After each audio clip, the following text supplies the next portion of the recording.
Now I bet you want that perfectly consistent ball flight.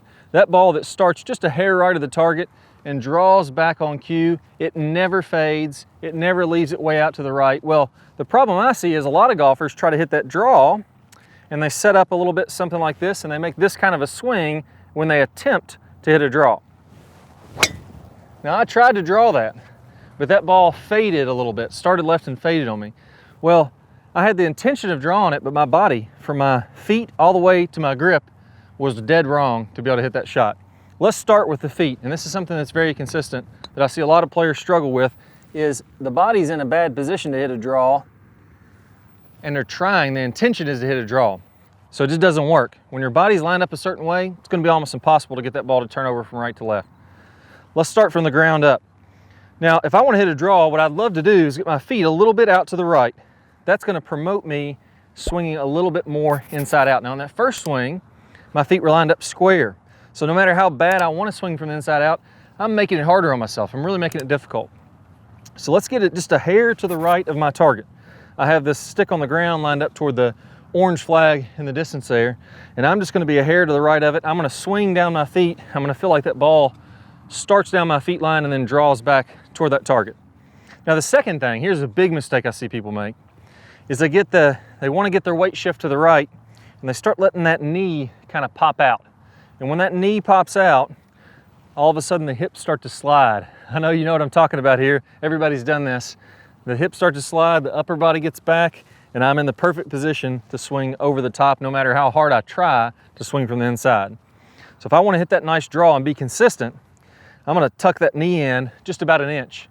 That gets my hips tilted a little bit and my body tilted a little bit, which allows me to swing more from the inside and to release that. So if I'm going to hit a draw, I need to swing slightly to the inside out or to the right, and I need to be set up in a way to where this club face naturally wants to release and turn on over to get that thing to turn over that way.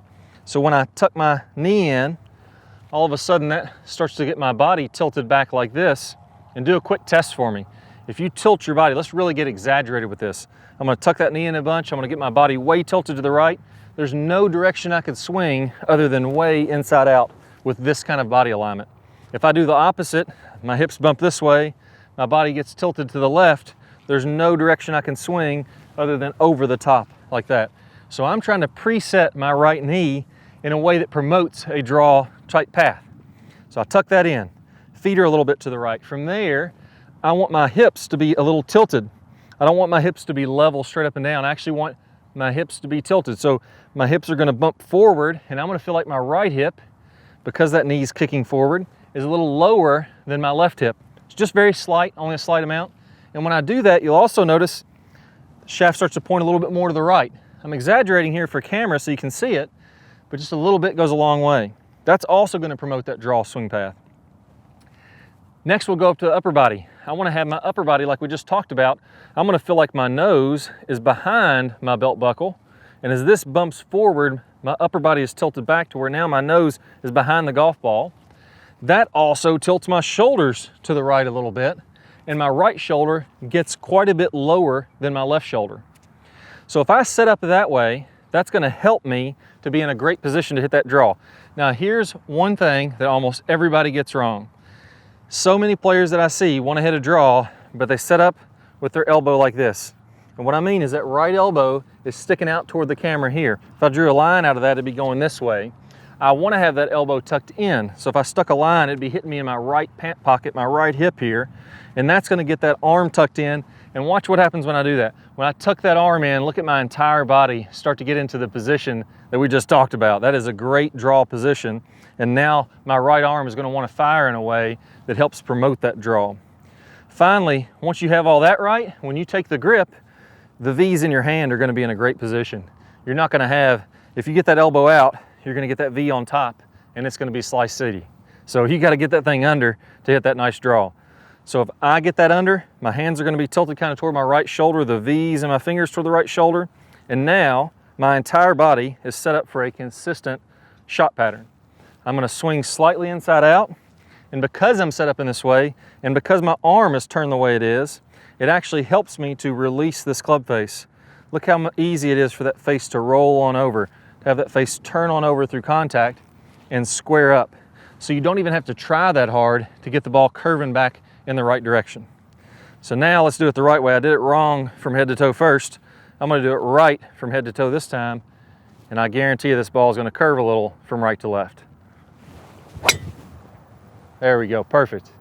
Right back on the flag, started maybe 5 feet right of it, curved just a few feet to the left of it. Couldn't have hit a better draw than that. Now there's one last piece that is really important with this. You'll probably notice when I swung, I was able to get a lot of lag down here and my hands got fairly low. You're most likely standing up in the shot. Everybody does it. Man, almost every single player that I see does it, and it makes for very inconsistent contact. Standing up and having to kind of throw your arms at it. But when I get my body tilted in the right way, now what I want to feel from here is that my hands get low and I have a ton of lag that I can then release. Now I have an awesome video that's going to walk you through exactly how to get those hands low like that. Most players, when they feel how low their hands should be, it's completely foreign to them. They're used to backing up and kind of throwing the club at the golf ball. Well, I have a drill called the Knuckle Dragger that's going to walk you through step by step how to get those hands really low and get tons of lag, and now you can pair those two things up. We want to get that nice tight draw, and we want to have a nice bit of lag and get from the slot as this is happening, and the Knuckle Dragger is going to make it so easy to make that happen. I'm going to play a preview of that video here in just 1 second. If you don't want to miss out on that video, you're going to see a round, what's called a card, a circle pop up on your screen here. All you need to do is go ahead and click that card somewhere on your screen.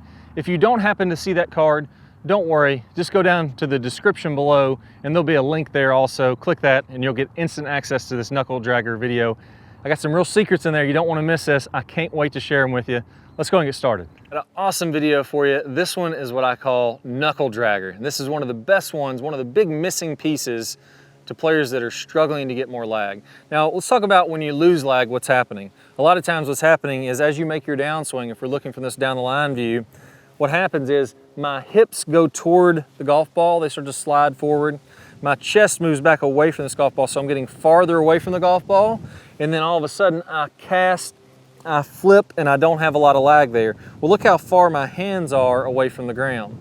Also notice when I get my hands closer to the ground, so as my hands get lower, then what happens is they also go forward more.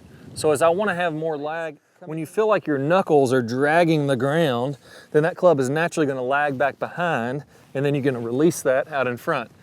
When your hands are far away from the ground, well, if I had all that lag, where would I be swinging? I'd be swinging a foot over top of the golf ball. So you have to kind of flip, release that lag early to just make contact with the golf ball at all. So having those knuckles feeling like they're scraping the ground is really going to be a big key. Now another piece to this, again, when I talked about losing that posture, your hips go forward. You're going to want to feel like, as those hands scrape the ground, your knuckles drag the ground.